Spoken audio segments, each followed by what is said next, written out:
In today's episode, we are going to be going over what is a land contract. We're going to be going over what is a contract for deed.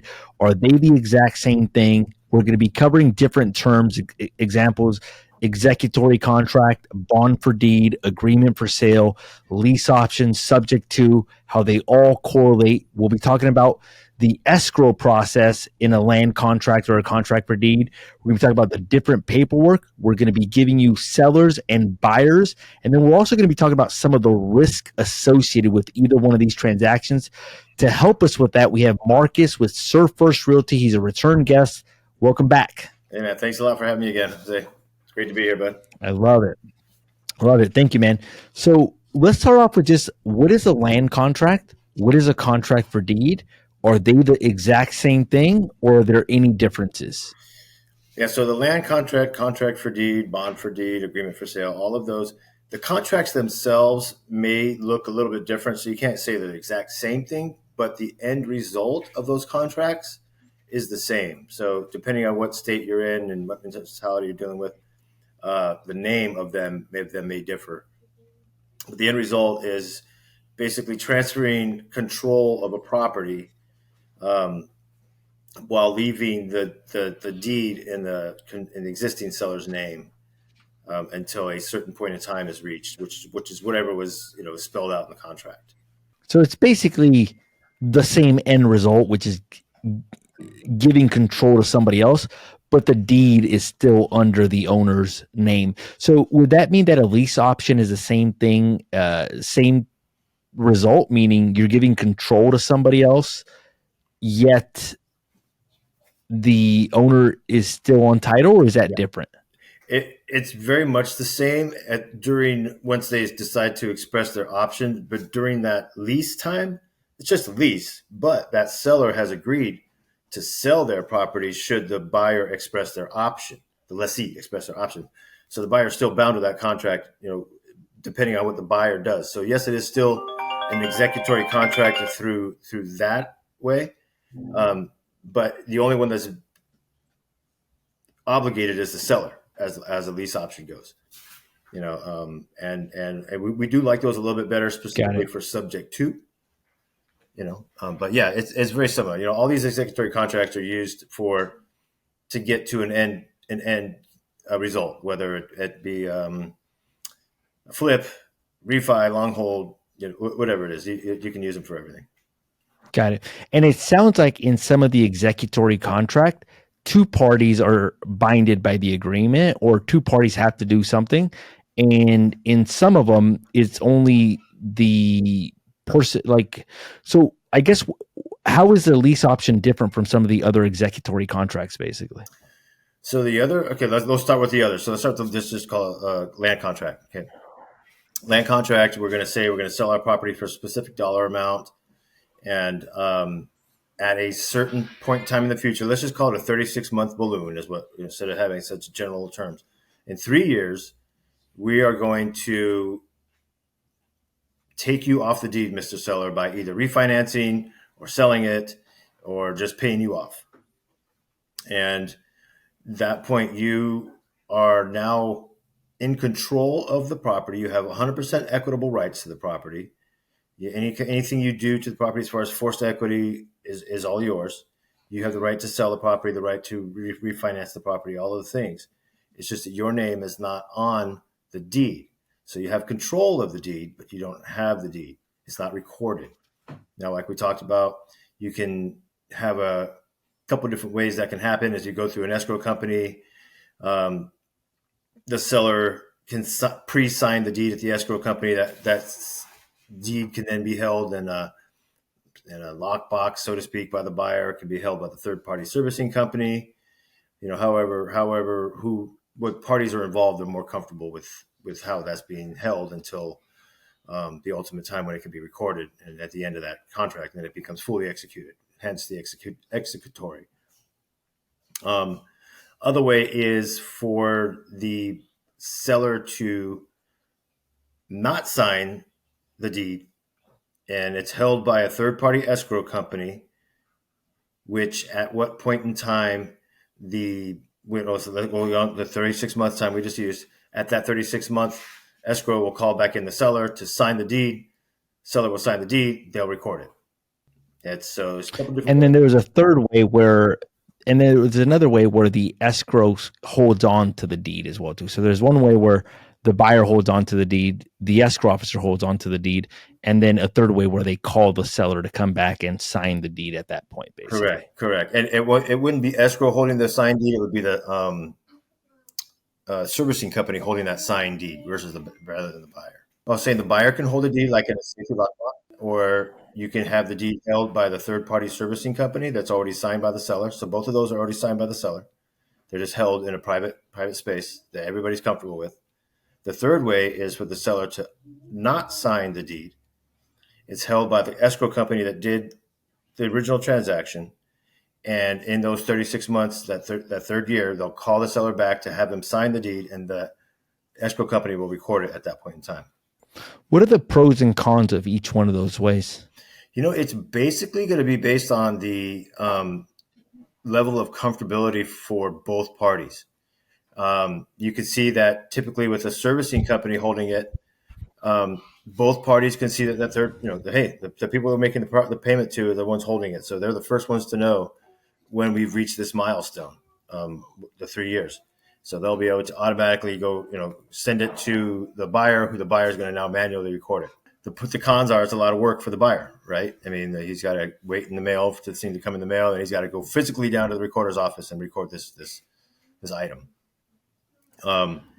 If the seller pre-signs and then allows the buyer to hold it in a safety deposit box or something, now that seller has given away all his rights to that property and is basically trusting that buyer not to record it until their time frame is up. So there's a big con there as far as trust level. So you have to have everything established in the beginning, which what I said is depends on the two parties involved. To me, the best way that's least abrasive on both sides is to have a third party escrow company hold an unsigned deed where the seller is then going to go sign it. Once they sign it, they execute it and record it. Got it. And then in how so would you use a lease option in a subject to? And in what case, when you said that you can use the lease option if the seller is going to sign the deed in the future, how do you use the lease option for that? Or like, how does that come into play? It's going to be so there's a lot of people out there that are very unfamiliar with a contract for deed and a land contract, and they think that those kind of things they're illegal, or because they've never heard of it, that they think that just you're scamming them. So if you mention a lease option, which for the buyer is a little bit more risky because you're just in a lease and you're improving this person's property. You know what I mean? Like you really like in a lease, and I'm not a real estate attorney. I'm sure there's one or two ways for a seller to wiggle their way out of a lease option that they have signed and, signed for a future purchase and all those kind of things. I'm sure there's some way for a seller to wiggle out. But typically, since that seller signs a lease option, the buyer is the one that's going to be expressing their option. The reason why we go use lease option right off the bat is usually for comfortability of people that's not knowing the terms of land contract and contract for deed. And secondly, for the seller to have a little bit more perception of control. It's all perception. They're I've got to, because as you know, a lease option is structured as a lease, and the separate is an option to purchase. So just doing a deposit and all the things that a renter would do for the lease option. Most times that deposit's a big down payment, which is what it'd be for the purchase and all those things. But nonetheless, it's still the same. So really, on the mechanics side of it, there's no really big difference. It's just perception and comfortability for the people on the other side of the table. So it's basically like it's a way to kind of like ease the seller to give them a little bit of peace of mind that, hey, look, this is a lease option, meaning like you're leasing me the property and then I have the option to purchase it at this date. But a lease option can turn into like a subject to, and it could also turn into a land contract, or in Yes or no? Subject to yes. Land contract, logistically, yes, it can be done. More than likely, that seller won't be comfortable with it because you're just basically pushing the ball down the road. Where, for whatever reason, they Mhm. want to be off title of that property. But it's really actually a golden for a sub two, especially if that subject to seller is trying to go get a new lease, a new mortgage. We can show that they're leasing that current property now, and then the new underwriter will look at that DTI a little bit differently since that old property is now being leased out. And then we can finagle things on the lease option to once they get their new property, we execute the subject to purchase. At that point. Got it. I actually didn't think about that. Okay. And under what scenarios does somebody use a land contract or a contract for deed? What are the scenarios that somebody could use that? Typically it's going to be for something short term. So a flip, is a good reason to use it, to not have to go get your hard money, which is super expensive right now. You know, you it's it's a way to basically control a property for a short term for whatever gain you're trying to get. And that's not to say that you have to flip the property and take it out of your possession. You can you can stabilize whatever it is, and then whatever your exit plan is, you can refinance it into a long term and close the property into your name. You can even relist it on the MLS and close it in the new buyer's name. It's just a matter of showing on record that you're kind of keeping some anonymity, that you're the owner, but while you're not the owner. So you can have different reasons for that. Mm-hmm. Some people can use them for long term for anonymity, because it's never going to show that they're owner on record. Got it. What does the process look like? Like, let's say I was going to purchase a property contract for deed or via land contract. What would that conversation look like to the seller? And then what does that process look like after the fact? So the conversation to the seller is just that. Like, when we're using these contract for deeds and land contracts, we're pitching subject to or seller finance. Okay, this is just an option that we can give to a seller that is either worried about a due on sale if they have an actual mortgage in place, or they're worried about the performance of this investor if this is a straight seller financing. They're just like, hey man, how do I know that you're going to perform? Mm-hmm. I'm not going to sell this whole thing over to you and then have you, 6 months from now I have to go foreclose on you. I in order to establish Mm-hmm. some kind of history and trust, that's easier on both sides. Okay, well, if the deed is never transferred and party B stops making payments, party A just takes the property. It's that it never transferred. So it's a lot easier way for a seller finance seller to feel a little bit more secure in the transaction they're getting into. And what does the process look like from the time, like, let's say my offer is accepted? What does that look like? That's even closer. That's what's great about this. It's depending on how many liens are on the property, or basically it's a title search done, and if we're seeing that it's a clear title, we can close in 7 days. So it's a very quick close type thing. We still do it through the escrow company. Yes, we can do it on the hood of a car, but for comfortability reasons on Mm-hmm. both sides, you want to do it at the title company. And then if you're going to do that third step where you have the escrow company hold the unsigned deed, that's a good way to establish that relationship. So they will do that for you. But it really is no different than any other contract as far as the seller looks at it. They're going to still have disclosures they got to sign. There's going to be this contract deed they're going to sign, and promises made that will be kept. So it's very similar. The only thing that is different, I would say, is the speed that can happen, and then the fact that they can't just walk away and forget about it, because it's still there in the background until that milestone is reached at whatever is talked about in the contract. Now, can or I guess, what are the different structures for a land contract or contract for deed that can be used? Like, meaning, could I do 30-year financing, owner financing, and then at year 5 of making payments, now I built some trust, so now the owner transfers the title to my name after year 5? Or is it typically, if it's 30-year financing, the deed doesn't get transferred until day 30, until that agreement is complete? Or how does that typically work? What's cool about this is it's called creative financing, right? So it's just basically whatever the two parties come up with. Um, and literally, it is that open.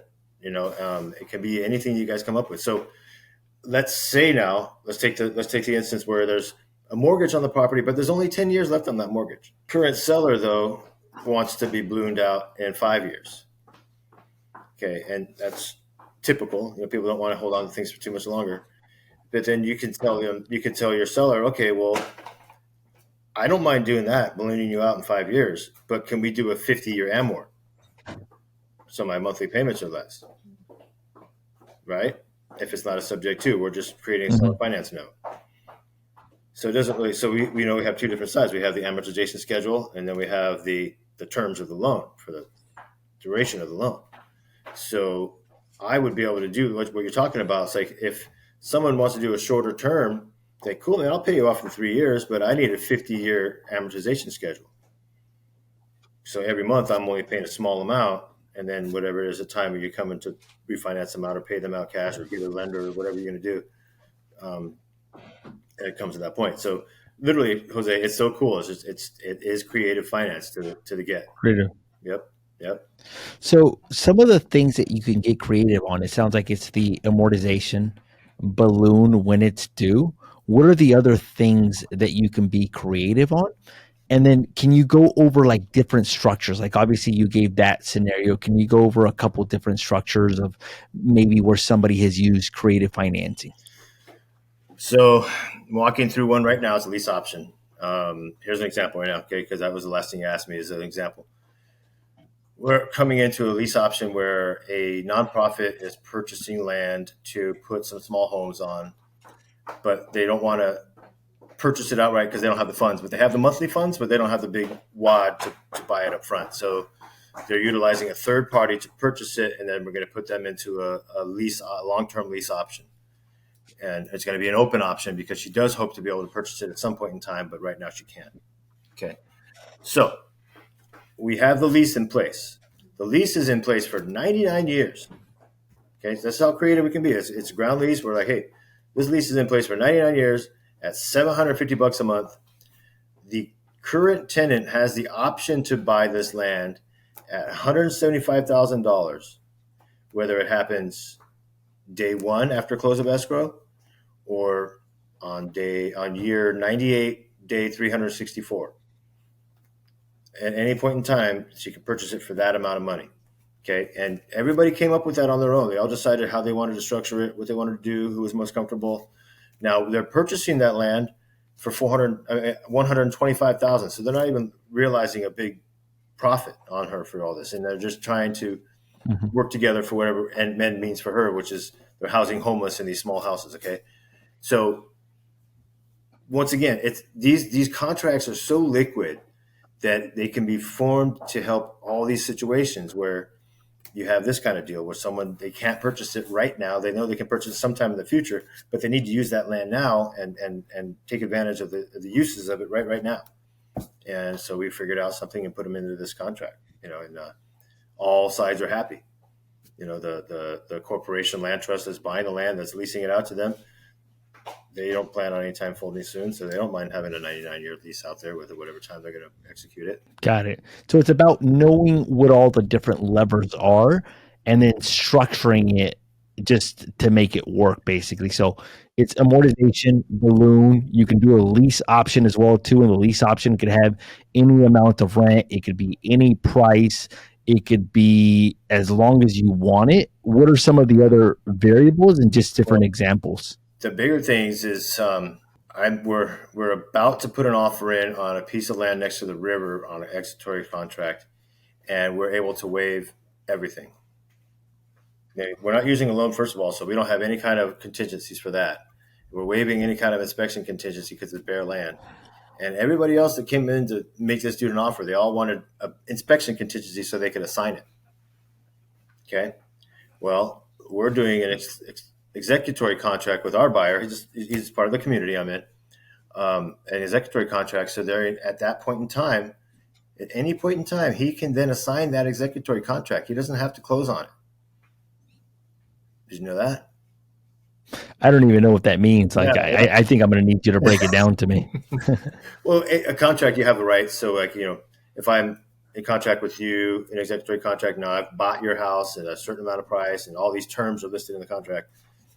Anybody can then sell your position in a contract to another party, as long as that seller's comfortable with it, and then you make a little bit of extra, by selling that contract, flipping the contract. That's a whole other game, but this is why we're doing it for this guy. So he's buying this land on an executory contract, able to waive all of these contingencies, got the seller to accept it because we're on a time frame of 10 days until tax sale for that one. So we've got to be able to close quickly, just right after the preliminary title, right after the title search comes back and is clean. We can go and pay the taxes up and close on it through the executory contract. That quick. And what's in it for the seller in that case? Obviously, they get to save their property from a tax sale. Yeah, so we're paying $7,000 on the taxes, and they're giving them $10K to walk away. How much do you think the value of the land is? Just out of curiosity, $180K. 180,000 basically is the value of the land. And because it was, I think the situation was they inherited it, never paid the taxes on it because it was owned outright, and now there's this $7,000 tax bill out there that they can't afford to pay. So our investor came in and solved the problem. Does that mean that in that case the owner's doing any owner financing on it, or no owner financing on that? Not on that, because they had a situation where they needed to sell or not capture anything, right? So they either lose everything and somebody buys it for $7K, or they can sell it to us and allow themselves to get $10K, not us, but my buyer, allow them to get $10K, and then at least get something. Now, there's no financing there because they're giving up the rights to their property after that, because we paid off the taxes, where if they didn't have those taxes paid off, they would have lost everything. Got it. And the purpose, what does the escrow look like on something like that? Like, do they pay off the taxes first? Yeah. And then because they're not the owner at that point, or are they the owner, or does it get paid through escrow, or what does that look like? Super risky is what it looks like. No, but it can go both ways. We prefer, as a TC, we prefer them to pay it out of title. If there's enough time, they can go to the county, get the invoice, submit that to title. That can be put on the HUD, and that can be paid out through the closing procedures. And what happens is they'll close, money will be funded, but the recording won't happen until the taxes are paid. Once the taxes are paid, then they can record. Usually lenders are okay with that, usually. But I'm in the situation right now, because it's less than 2 weeks, they're requesting us to pay taxes outside of escrow and then bring the receipt back into escrow, and that point closing. So super risky, because our buyer is basically hoping the seller won't putting $7,000. Yeah, just make $7K or basically get their taxes paid off, and now they can sit there on their $180,000 piece of property and maybe put it on the market At that point, basically. Yeah. So how would a buyer protect themselves in that case? We have here in California what's called notice of interest. It's basically a memorandum where you're able to tell the whole world that you have interest in this property, that the seller is in contract with you. You haven't closed on it, but the seller is in contract with you.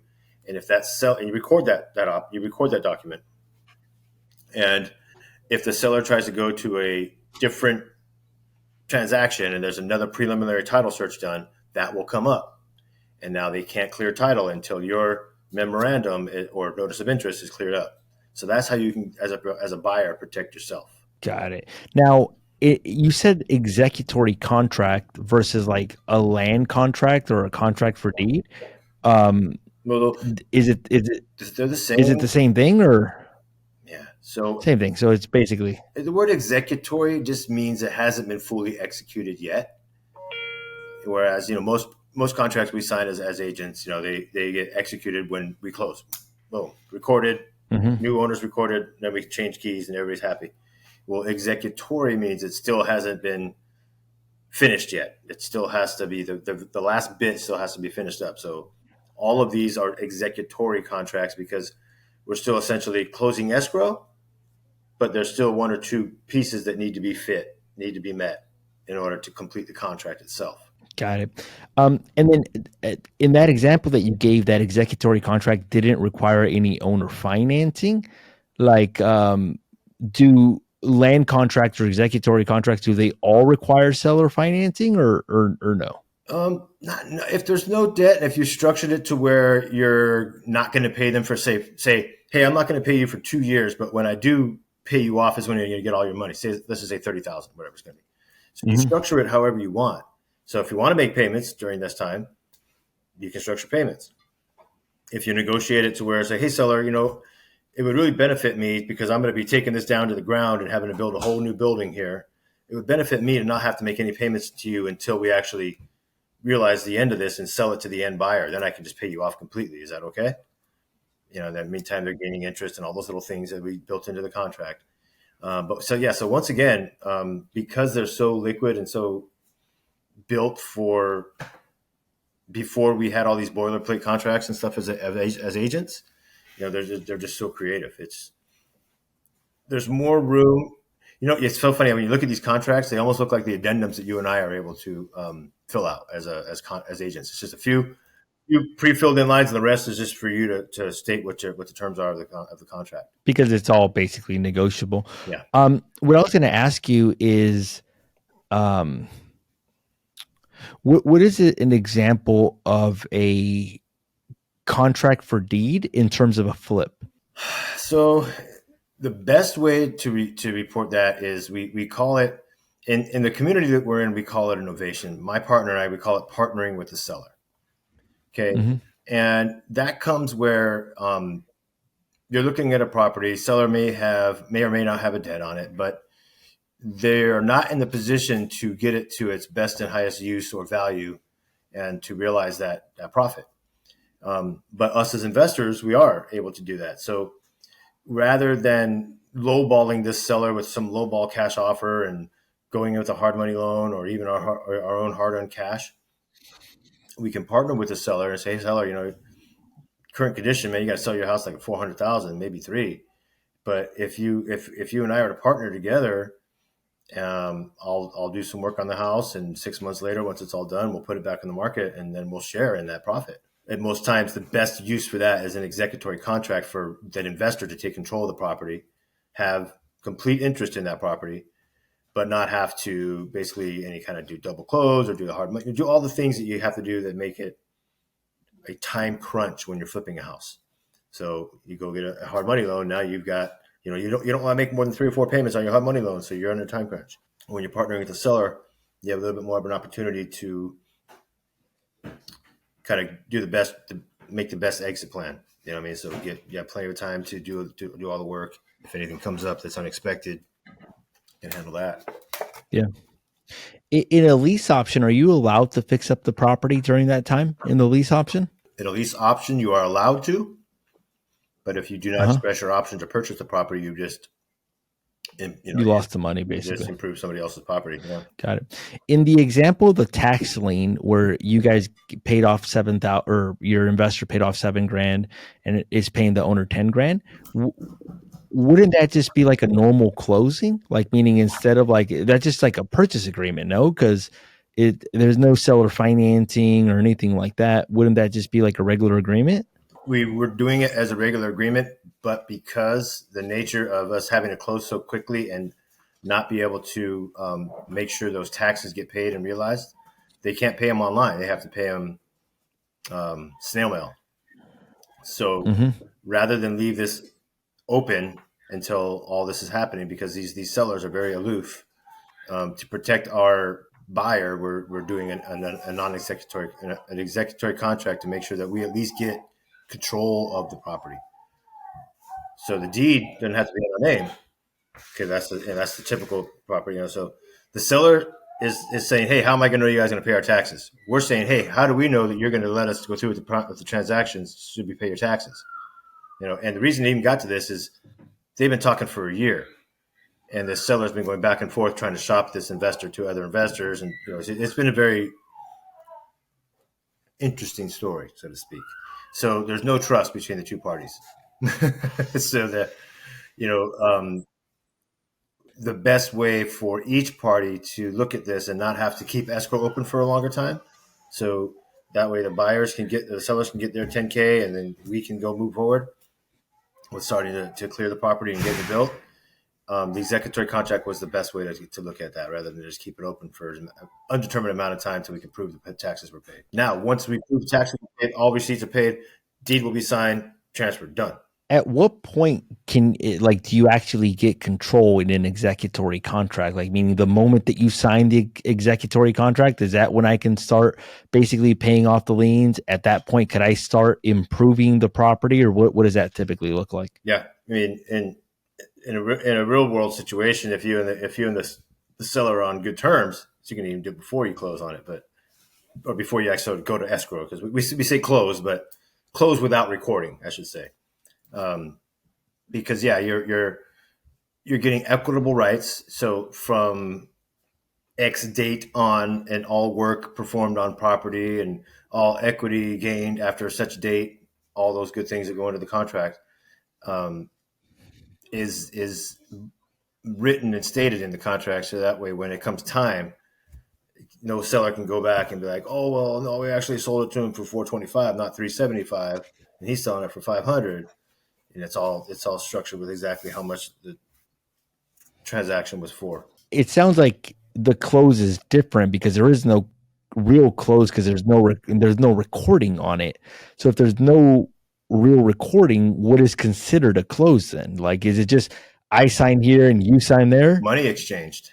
That's considered the close. Yeah, yeah. So money still has to exchange. So now the only way that we're able to be safe is to know that once the tax receipt comes back, we can then file that signed deed to the recorder's office, record it, and now we have complete control and ownership of the property. Because once that's done, basically, Yeah. so once the tax lien is paid off and you give the seller the 10K, then in that case, it will record basically. Once the taxes get paid, you have control. Essentially, we got control right now because we're in escrow to do all these things. We're just not doing anything on the property right now. But essentially, right now, once we made the agreement to sign all contracts, and we're in escrow, and we're basically calling for the invoice right now and waiting for that invoice to come in, all those things. So if we really wanted to, with a signed agreement, we could do early, early possession. Okay. And then at what point do you guys record the notice of interest? Or in a case like this, do you even record it just because it's complex? This is such a short time frame, but let's say if he was in escrow for like 40 days, our escrow time frame was 40 days. I always tell my investors to file a notice of interest or a memorandum, depending on what state they're in. Buyers are liars and sellers are worse, man. What about if somebody's in foreclosure? Like, I've heard like, oh, we did a lease option to a subject to, or I've heard of we did a subject to, or we had to structure it this way, like something very similar to the tax situation. What are some creative structures that you can address if somebody's in foreclosure? For when it's in a foreclosure situation, a lot of these executory contracts really, if they're being used as a tool to extend the date, auction date. Okay, because that's the looming time clock when you're on a foreclosure date. On a foreclosure is the auction. So typically, if you're looking just to extend the auction time frame and help some people maybe get their loan done or whatever, we can put together a contract for deed purchase, showing that we're going to purchase the property, we're going to do all these things, the deed's going to stay in their name, but it doesn't really suit a foreclosure so much, because a foreclosure they're in a position where they don't have the gumption to get the gain because they've already put themselves behind the eight ball.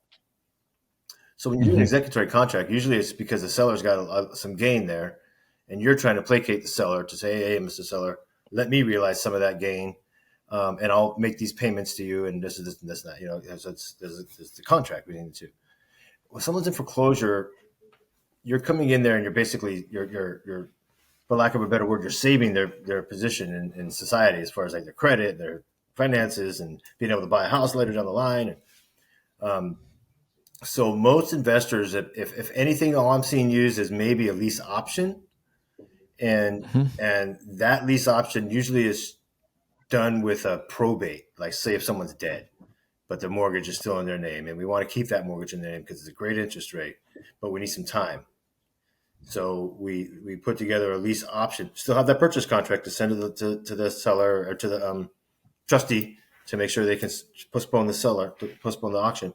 But then we'll put together a lease option to try to take control of the property so that we have the right to the property and we can go in there and do some work while we're still maybe trying to get the payoff amount, trying to maybe remodify the loan.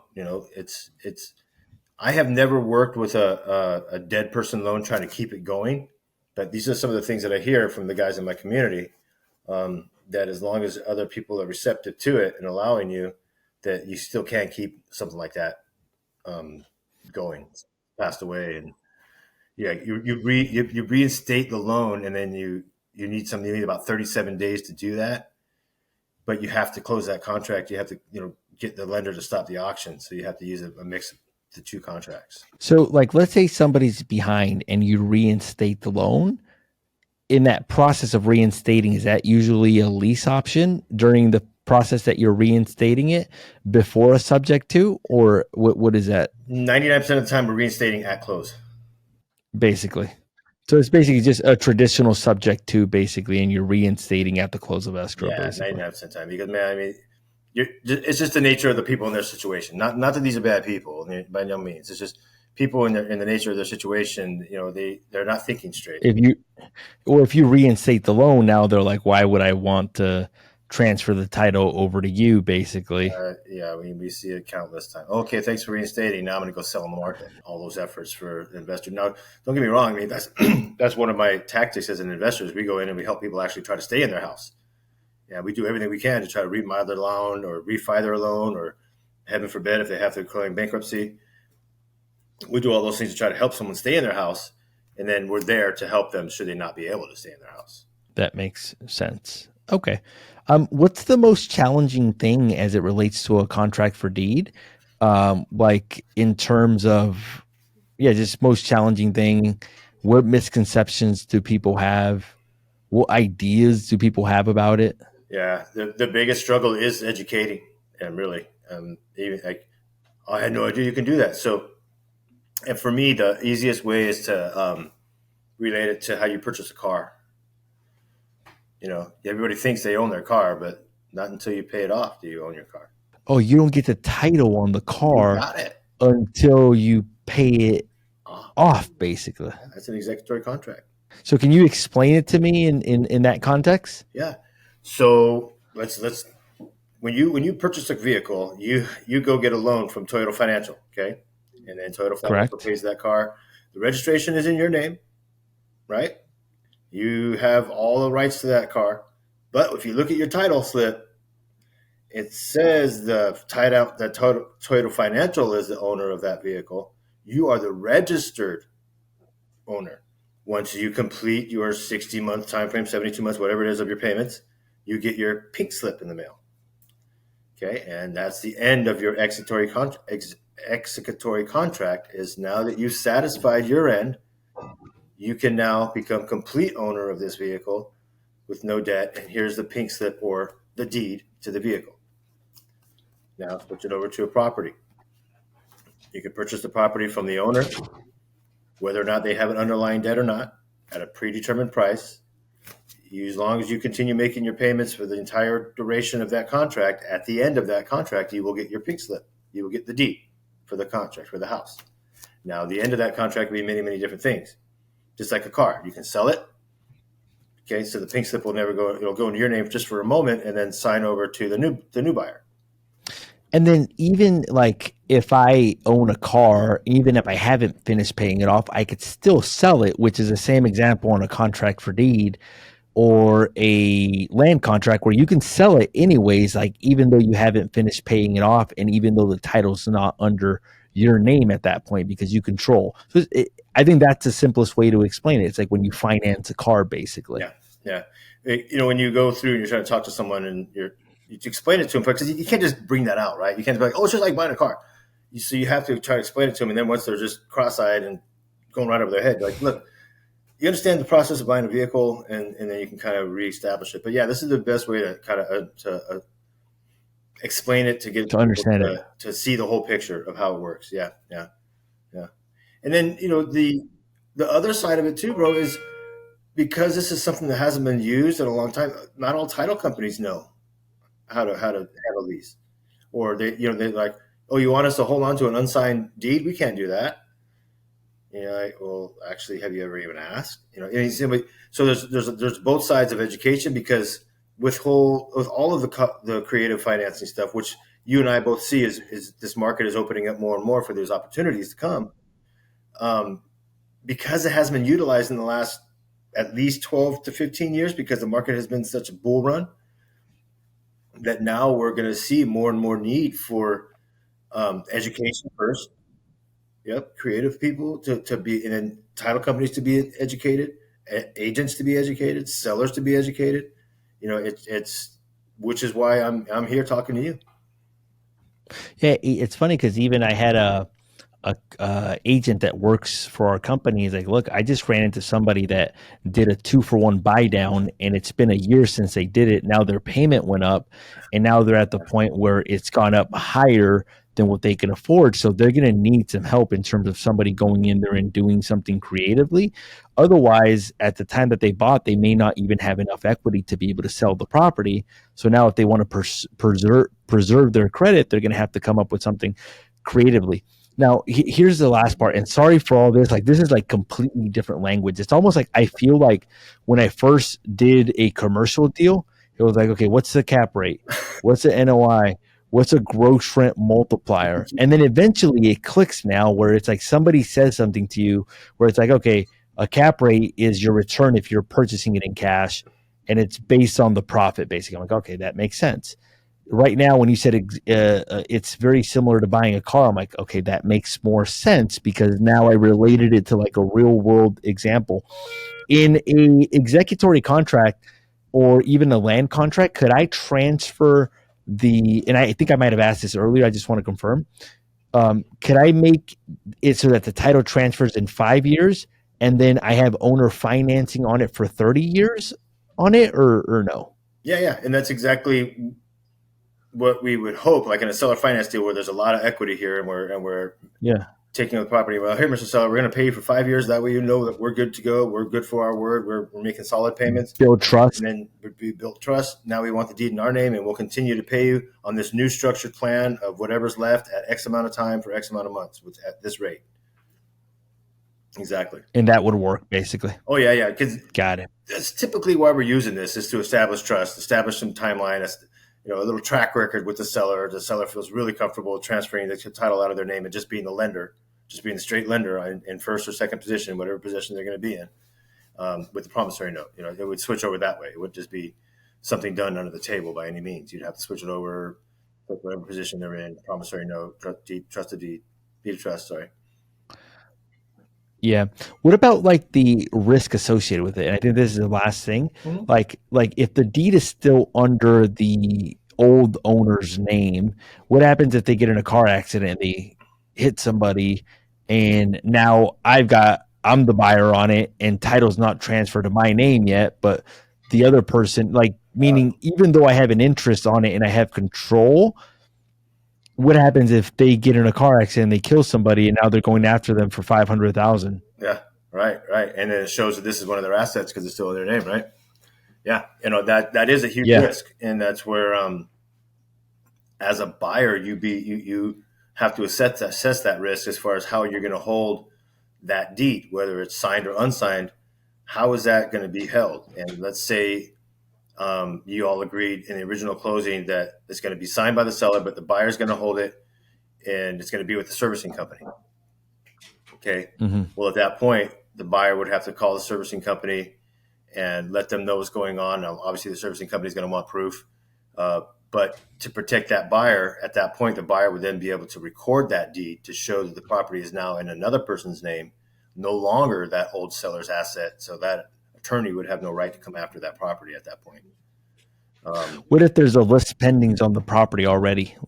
List pendants, then you're going to, as the buyer, you you're taking an extra huge risk, right? Because there's already Liz Pendis already, where even if you transfer the deed of title out of that person's name, more than likely a good attorney is still going to be able to come after you for that, because that's what people do all the time. Yeah. So as an investor, we're told kind of just steer clear of those, because there's so many other people out there we can help. Let that Yeah. and it's live out its life, whatever it is, and then go back. Yeah, because Got it. Cool, man.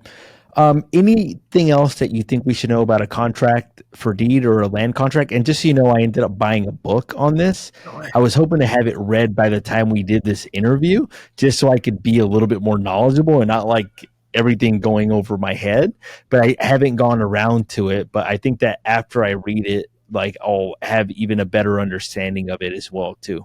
definitely, and you'll be able to basically just, it's about knowing about it, then knowing where it can be applied. Where the best opportunities to be applied. That in our world, that's all we're trying to do, right? Where can we fit in every little arrow that we have in our quiver to help whoever is across the table from. Yeah, I love it. Cool, man. I want to say thank you. If somebody wants to get in touch with you, maybe somebody needs TCing on a creative deal, or maybe somebody needs help structuring a creative deal. It's funny because when we were speaking, I thought about a deal that might be up your alley that I'm going to just text you and give you some info on it. Cool. But if somebody needs help with something like this, what's the best way for them to get a hold of you? Best is just going to be Marcus at Creative TC Solutions. So that one is going to be my TC. If you email me through anything else, it's gonna come through my team. TC Solutions comes straight to me. So I would rather have you guys go through that. So it's Marcus at creativetcsolutions.com. My number here on my cell, just hit me up on my cell, 916-496-4512. And you always can just get a hold of me there. If I don't answer, leave a voicemail. Sounds good, brother. I want to say thank you for taking the time to be on the show. To our viewers today, we had Marcus with Serve First Realty. We talked about contract for deed. We talked about land contract. Talked about executory contracts, bond for deed, agreement for sale. We talked about lease options. We talked a little bit about subject to. This is almost like a all-in-one contract for deed and a little bit of creative financing as well, too. And then just me asking questions that I think other people would have when they're new to this, because that's how I feel. So appreciate your time, Marcus. If you've enjoyed this episode, hit the subscribe button. If you feel this episode would help somebody, make sure to hit the share button. Thanks again to our viewers. Until next time.